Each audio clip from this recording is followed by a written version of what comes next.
The LRD 6300 clear label sensor is very easy to set up.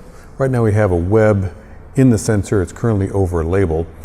The two configurations are light and dark switching. In light switching mode, the output is on during a gap. In dark switching mode, the output is on during a label, which is its current condition. I'll switch this back to light switching mode. There is a high gain mode that can be used for very tiny labels. We won't be needing those for this setup demonstration. To set it up, you just need to peel off a label and advance that empty spot into the sensor.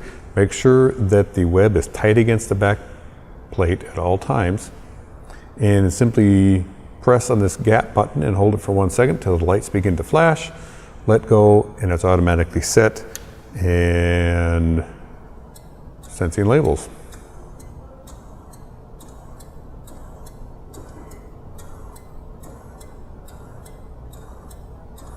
It can be manually adjusted if necessary. You can see it's not quite all the way down to the bottom light. If I want it to do that, I can simply press the down button a few times and move it down further. As long as the lights in the gap section are on during a gap and on in the label section during a label, the sensor should work correctly.